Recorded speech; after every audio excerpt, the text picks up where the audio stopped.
حیات نے جس گھرانے میں آنکھ کھولی اسے اپنی بقا کے لیے بے شمار یتن کرنا پڑتے تھے۔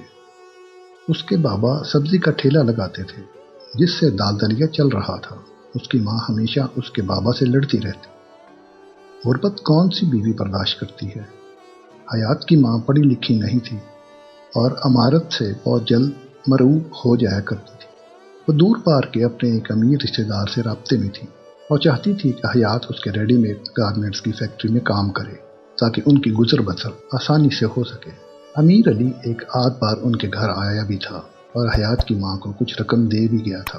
حیات نے سرکاری اسکول سے 10 جماعتیں پڑھی ہوئی تھیں اور محنت مزدوری کے علاوہ اس کے پاس اور کوئی راستہ بھی نہیں تھا جس سے وہ اپنے چھوٹے بہن بھائیوں کے چھوٹے چھوٹے خواب پورے کر پاتی۔ حیات کی خاص بات اس کی پرکشش آنکھیں تھیں جس میں اس نے خواب اگر سجائے تھے تو وہ اس کے بہن بھائیوں کی خوشیوں کے تھے۔ یہی خواب اسے امیر علی کی فیکٹری میں لے گئے۔ حیات کی ماں بہت خوش تھی۔ انسان کتنا جلد باز ہے، خوش بھی بہت جلدی ہو جاتا ہے اور مایوس ہونے میں بھی دیر نہیں لگاتا۔ خوش تو امیر علی بھی بہت تھا کہ اس کی کزن اس کی فیکٹری میں کام کرنے آ گئی تھی۔ حیات اس کی خصوصی توجہ کا مرکز تھی۔ وہ اسے وقتاً فوقتاً اپنے دفتر میں بلا لیتا اور باتیں کرنے لگتا۔ امیر علی نے ایک ماہر شکاری کی طرح اپنے شکار کی کمزوری کا پتہ چلا لیا تھا۔ وہ اس کے بہن بھائیوں کے لیے ہمدردی کا اظہار کرتا اور ہر ماہ کچھ مخصوص رقم ان کے لیے تنخواہ کے علاوہ حیات کی تھیلی پر رکھ دیتا۔ امیر علی آہستہ آہستہ حیات کا اعتماد جیت رہا تھا۔ اعتبار انسانوں پر ہی کیا جاتا ہے، لیکن اگر انسان ہی اندر سے درندہ صفت ہو تو یہ اعتبار کسی وقت بھی ایسا مہلک وار کر دیتا ہے کہ اپنے شکار کو زندہ لاش بنا کر ہی دم دیتا ہے۔ امیر علی موقع کی تلاش میں تھا۔ اس نے حیات کو ایک دن آفس میں بلایا اور کہنے لگا، حیات ایک بات کروں؟ حیات امیر علی کی دل سے عزت کرتی تھی۔ آخر وہ اس کے خاندان کے لیے ایک نجات دہندہ ثابت ہوا تھا۔ حیات بولی، جی سر ضرور۔ امیر علی نے پہلا پتا پھینکا۔ سنو حیات، تم مجھے امیر کہہ کر مخاطب کر سکتی ہو۔ حیات نے اس کی بات کاٹی، لیکن سر میں یہاں۔ امیر علی نے اسے اپنی بات مکمل نہ کرنے دی۔ لیکن کچھ نہیں حیات، تم میری کزن ہو، میں چاہتا ہوں تمہیں تمہارا حق ملے۔ تم یہاں میرے ساتھ بیٹھو میرے دفتر میں۔ یہ آپ کیا کہہ رہے ہیں سر؟ کہاں آپ اور کہاں ہم؟ اور آپ یہ سب مجھے کیوں کہہ رہے ہیں؟ میں نے کبھی ایسا نہیں سوچا۔ کیسے سوچ سکتی ہوں میں؟ مجھے ہماری اوقات کا پتہ ہے۔ میں ایسے خواب نہیں دیکھتی جس کی کوئی تعبیر نہ ہو۔ حیات کی آنکھوں میں نمی اتر آئی۔ اس نے اپنے لیے کبھی کوئی خواب نہیں دیکھا تھا۔ کیسے دیکھتی؟ جب وہ گھر لوٹتی اور اس کے چھوٹے چھوٹے بہن بھائی اس کے ارد گرد آ کر کھڑے ہو جاتے اور وہ ان سب کو وہ چیزیں بانٹتی جو وہ ان کے لیے لایا کرتی تھی، اور پھر ان سب کی آنکھوں میں جو خوشی جگمگا اٹھتی، وہی خوشی ہمیشہ دیکھنا حیات کا خواب تھا۔ وہ اس خواب کی تعبیر چاہتی تھی۔ حیات خیالوں کی نگری سے واپس آ گئی۔ امیر علی اس سے مخاطب تھا۔ حیات سنو۔ جی، میں چاہتا ہوں تم بھی اچھی زندگی بسر کرو، تمہارے بہن بھائی بھی پڑھ لکھ کر بڑے آدمی بنے، تمہارے بابا کا علاج بھی اچھے سے ہو تاکہ وہ دوبارہ سے اپنے پاؤں پر کھڑے ہو سکیں۔ امیر علی نے اس کا ہاتھ تھام دیا۔ حیات کو سکون سا محسوس ہوا۔ وہ خاموش ہو گئی۔ حیات سسکنے لگی۔ لمس بھی کتنی بڑی آزمائش ہے۔ جو جانتے ہیں وہ اس سے ہمیشہ دور رہتے ہیں۔ لمس صرف اپنوں کے لیے ہوتا ہے۔ ہم اپنوں کو بھی جب اس سے محروم کر دیتے ہیں تو پھر وہ اسے باہر تلاش کرتے ہیں، اور جب حقیقت کا ادراک ہوتا ہے تو بہت دیر ہو چکی ہوتی ہے۔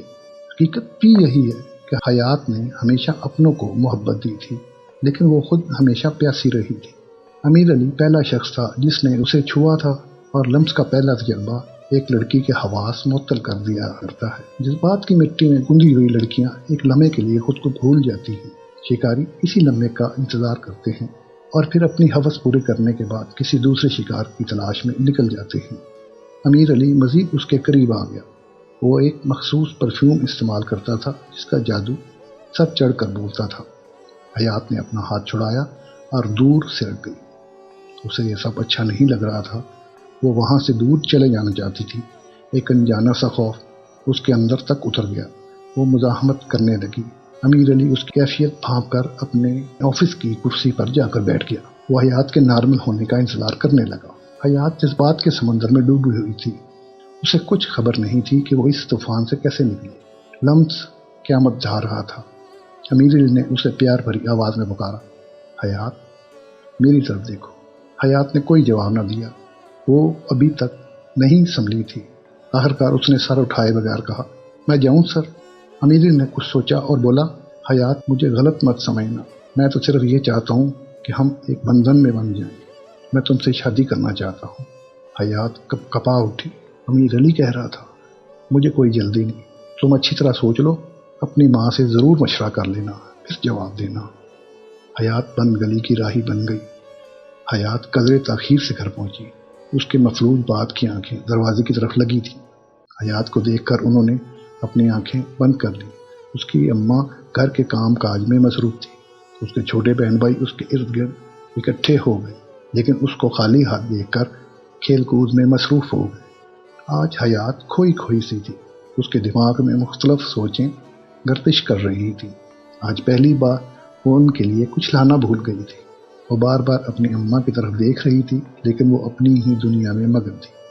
حیات اپنی ماں سے مخاطب تھی، اماں میری بات سنو۔ اس کی ماں نے حیرانی سے اسے دیکھا۔ وہ کہہ رہی تھی، اماں آج امیر صاحب نے، اس کی زبان اس کا ساتھ نہیں دے رہی تھی۔ اس کی ماں اس کی طرف سوالیہ نظروں سے دیکھ رہی تھی۔ حیات نے کچھ سوچا اور گویا ہوئی، اماں وہ مجھ سے شادی کرنا چاہتے ہیں۔ پہلے تو اماں کو یقین نہ آیا کہ حیات کیا کہہ رہی ہے۔ جب اس نے اس کے الفاظ پر غور کیا تو اس کا چہرہ خوشی سے کھل اٹھا۔ اس نے حیات کو گلا لگا لیا اور جلدی سے بولی، تو تم نے کیا کہا؟ اماں انہوں نے تم سے مشورہ کرنے کے لیے کہا ہے۔ حیات کی اماں کو اور کیا چاہیے تھا، کہنے لگی، حیات میری تھی، تم میری طرف سے کہنا کہ ہمارے گھر آ کے بات کر لے، اس سے اچھا رشتہ ہمیں کہاں ملے گا، ہمار بھی کبھی غربت کی سہیلی بنی ہے۔ حیات نے اپنے مفلوج باپ کی طرف دیکھا۔ اس کی قوت سماعت ابھی ختم نہیں ہوئی تھی۔ اس کے ہونٹ کپ کپائے۔ وہ کچھ کہنا چاہتا تھا لیکن بول نہیں سکتا تھا۔ ایک آنسو اس کی کپ کپاتی آنکھ سے نکلا اور اس کی بے بسی کا ماتم کرنے لگا۔ حیات نے اپنے چھوٹے بہن بھائیوں کو دیکھا اور اپنا سر جھکا دیا۔ امیر علی بڑی بے صبری کے ساتھ آفس میں حیات کا انتظار کر رہا تھا۔ جو ہی وہ فیکٹری میں داخل ہوئی، امیر علی نے اسے دفتر میں بلا لیا۔ امیر علی حیات کو دیکھے جا رہا تھا جو آنکھیں جھکائے بیٹھی تھی۔ امیر علی نے پوچھا، حیات تم نے اپنی اماں سے مشورہ کیا؟ کیا کہا انہوں نے؟ کیا وہ راضی ہیں؟ حیات نے آہستہ سے کہا کہ اماں آپ سے خود بات کرنا چاہتی ہیں۔ امیر علی اس کی اماں کی کمزوری سے واقف تھا۔ وہ اس میدان کا پرانا کھلاڑی تھا۔ اس نے اپنے مہرے بہت عیاری سے سجائے تھے۔ وہ بولا، حیات آج مجھے زندگی کی سچی خوشی ملی ہے، آؤ ہم دونوں اسے اکٹھے مناتے ہیں، چلو کہیں باہر کھانا کھاتے ہیں، آخر تم میری ہونے والی دلہن ہو، میری محبت ہو، مجھے اتنا تو حق دو کہ میں اپنی سچی محبت کا اظہار کر سکوں۔ حیات امیر علی کی میٹھی باتوں میں کھو گئی، آخر وہ بھی ایک لڑکی ہی تو تھی۔ امیر علی اٹھ کھڑا ہوا اور حیات کے لیے آفس کا دروازہ کھول دیا۔ جب وہ اسے لے کر ورکرز میں سے گزرا تو ان میں سے اکثر کے دل خاموش احتجاج کرنے لگے۔ امیر کی منزل اس کا مخصوص ہوٹل تھا۔ اس نے جب اپنی گاڑی ہوٹل کے ڈائننگ ہال کے پورچ میں کھڑی کی تو ایک گارڈ نے آگے بڑھ کر گاڑی کا دروازہ کھول دیا۔ جہاں حیات بیٹھی خوابوں میں کھوئی ہوئی تھی۔ پاگل آنکھوں والی لڑکی نہیں جانتی تھی کہ اس کو اپنے خوابوں کی کرچیاں انہی آنکھوں سے چننا پڑیں گی۔ امیر علی نے پرتکلف کھانے کا اہتمام کیا تھا۔ اس کا خاص بیرا ان کی خدمت پر مامور تھا۔ امیر علی نے اسے آنکھوں سے کچھ کہا اور اسے ایک سبز نوٹ تھما دیا۔ امیر علی نے ویٹر کو اشارہ کیا، وہ چائے لے آیا۔ اس نے مخصوص کپ حیات کے سامنے رکھا جس میں نیند آور دوا ملائی گئی تھی۔ چائے پینے کے بعد امیر علی نے حیات کا جائزہ لیا۔ اس کی آنکھیں نیند سے بوجھل تھیں لیکن وہ ابھی تک اپنے حواس میں تھی۔ وہ نیند پر غلبہ پانے کی کوشش کر رہی تھی۔ امیر بولا، حیات راستے میں ہمارا فارم ہاؤس ہے، آج وہ بھی دیکھ کے جائیں گے، آخر وہ تمہارا بھی تو ہے۔ حیات نے سر ہلا دیا۔ دوا اس کی قوت فیصلہ کو متاثر کر چکی تھی۔ وہ گاڑی میں روانہ ہو گئے۔ آسمان کالے بادلوں سے ڈھکا ہوا تھا، کسی بھی وقت بارش شروع ہو سکتی تھی۔ آخرکار وہ فارم ہاؤس پہنچے۔ امیر علی نے حیات کو فارم ہاؤس کی سیر کروائی۔ حیات کا ذہن اس کا ساتھ نہیں دے رہا تھا۔ وہ بولی، سر ٹھیک نہیں ہوں میں، مجھے گھر چھوڑ آئیں۔ تیز بارش شروع ہو چکی تھی۔ امیر علی نے حیات کو تھاما جو چکرا کر گرنے والی تھی۔ وہ اسے کہنے لگا، حیات ابھی تم آرام کر لو، اتنے میں بارش بھی تھم جائے گی، پھر میں تمہیں گھر چھوڑاؤں گا۔ حیات بیڈ پر لیٹتے ہی گہری نیند سو گئی۔ امیر علی انتظار میں تھا۔ اس کے چہرے پر شیطانی مسکراہٹ آ گئی۔ اس نے حیات کو آواز دی، اسے چہرے پر تھپکی دی۔ وہ اپنے نصیب کی طرح بے نیاز ہو چکی تھی۔ راجہ گدھ نے اپنے خون آلود پنجے کھولے اور معصوم فاختہ کے جسم میں گاڑ دیے۔ آسمان رو رہا تھا، برسات کے دن تھے، فضا گھٹن آلود تھی۔ حیات کی آنکھ کھلی تو اسے لگا کہ اس نے کوئی ڈراؤنا خواب دیکھا ہے۔ اس کا جسم ٹوٹ رہا تھا۔ ابھی تک وہ سمجھ نہیں پائی تھی کہ اس کے ساتھ ہوا کیا ہے۔ گدھ نے کوئی نمایاں زخم نہیں چھوڑا تھا، لیکن حیات اب آہستہ آہستہ اپنے حواس میں آ رہی تھی۔ وہ چیخنے لگی، مجھے گھر جانا ہے، مجھے گھر جانا ہے۔ امیر علی نے اسے سہارا دینے کی کوشش کی، لیکن حیات نے اس کا ہاتھ جھٹک دیا۔ وہ خشک آنکھوں سے رو رہی تھی۔ راستے میں دونوں خاموش رہے۔ امیر علی نے حیات کو اس کے گھر اتارا اور باہر سے ہی روانہ ہو گیا۔ حیات کی ماں اس کے انتظار میں تھی۔ گاڑی کی آواز سن کر اس نے مسکراتے ہوئے دروازہ کھولا۔ حیات کو دیکھتے ہی اس کی مسکراہٹ غائب ہو گئی۔ اس نے حیات کو تھام لیا کیونکہ وہ بری طرح لڑکھڑا رہی تھی۔ اس کا جسم تپ رہا تھا اور وہ شاید بے بسی سے کانپ رہی تھی۔ اس کی آنکھیں ابھی تک خشک تھیں۔ کوئی نہیں تھا جو اس کے آنسوؤں کو موتی سمجھ کر اپنے دامن میں سجا لیتا۔ اس کے باپ کی پتھریلی آنکھیں بھی اسے دیکھ کر بھیگ گئی تھی، لیکن حیات اب بھی نہیں رو پا رہی تھی۔ کچھ سوچ کر اس کی چھوٹی بہن آگے بڑھی اور حیات سے چمٹ گئی۔ اس کے باقی بہن بھائی بھی اب حیات کے قریب آ گئے تھے۔ وہ سب مل کر حیات کے انجانے زخم پر مرہم رکھنا چاہ رہے تھے۔ حیات نے ان سب کو اپنے بازوؤں کے حصار میں لے لیے، جیسے وہ انہیں زمانے کی ہواؤں سے بچانا چاہ رہی ہو۔ اس کی آنکھیں ابھی تک خشک تھیں، لیکن اس کے آنسو اس کے دل پر گر رہے تھے۔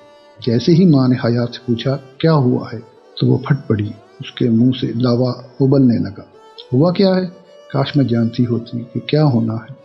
میں اپنے قدم کبھی باہر نہ نکالتی۔ تو نے کبھی بتایا مردوں میں جانے سے خطرہ ہوتا ہے؟ ماں نہیں، تم میری ماں نہیں ہو، تم میری ماں نہیں ہو سکتی۔ میری کوئی اماں نہیں ہے، میری کوئی اماں نہیں ہے، میری کوئی ماں نہیں ہے۔ حیات اپنے حواس کھو بیٹھی۔ اس کے بہن بھائیوں نے مل کر اسے پلنگ پر لٹا دیا، جس کی ایک طرف اس کا مفلوج باپ بھی پڑا تھا۔ اس کے باپ نے بڑی تکلیف سے اپنا چہرہ حیات کی طرف گھمایا۔ اس کی آنکھیں دریا بہا رہی تھیں۔ حیات نے اپنے باپ کو دیکھا، اپنا ہاتھ اٹھایا اور اپنے باپ کی آنکھوں پر رکھ دیا۔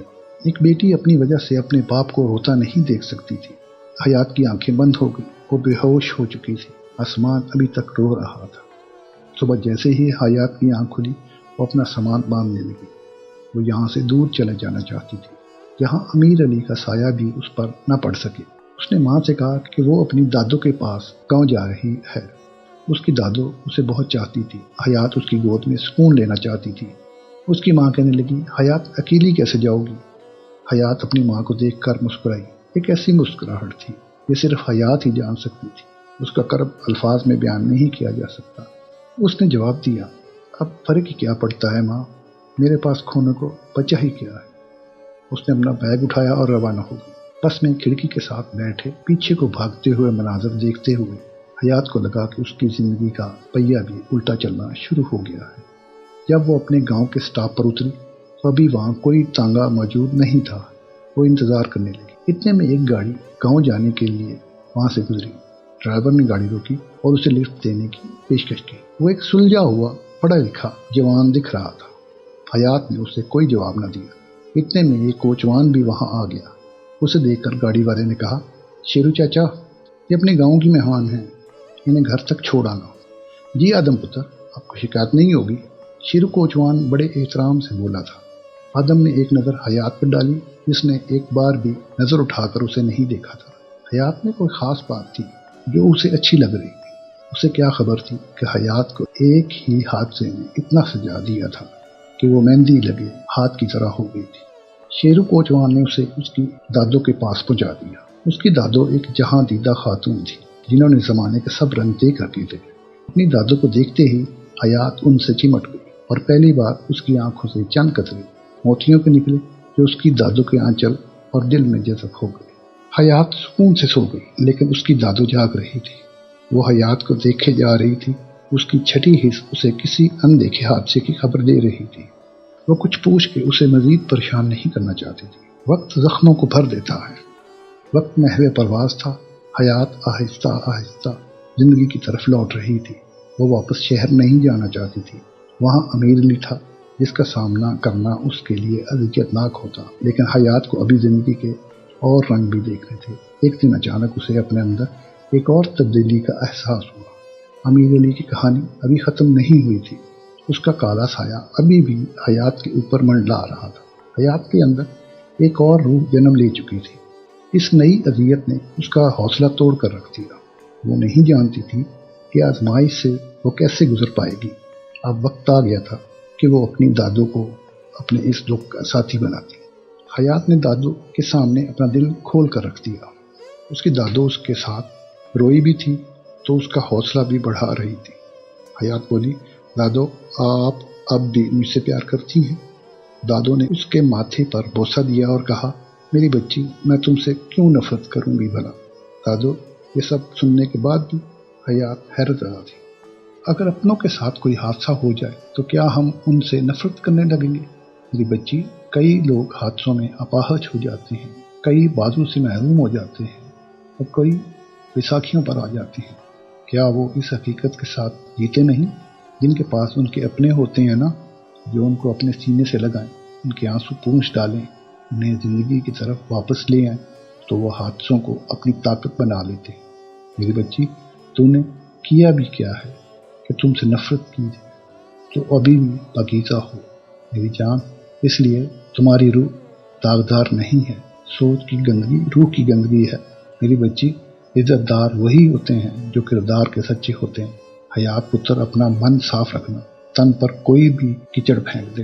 اس کی دادو اسے زندگی کا ایک راز بتا رہی تھی۔ پتر، حادثہ ہمارے بس میں نہیں ہوتا، حادثے کے بعد ہم کرتے کیا ہیں، یہی بڑی آزمائش ہے۔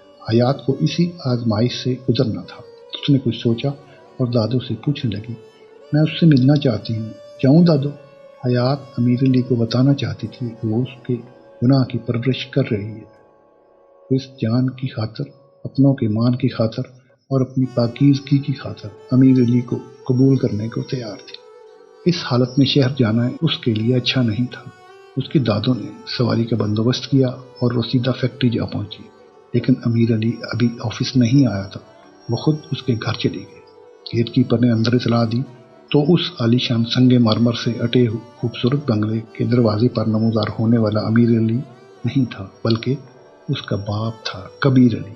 کبیر علی نے حیات سے پوچھا، کیا بات ہے لڑکی، کیوں ملنا چاہتی ہو میرے بیٹے سے؟ حیات پریشان ہو گئی۔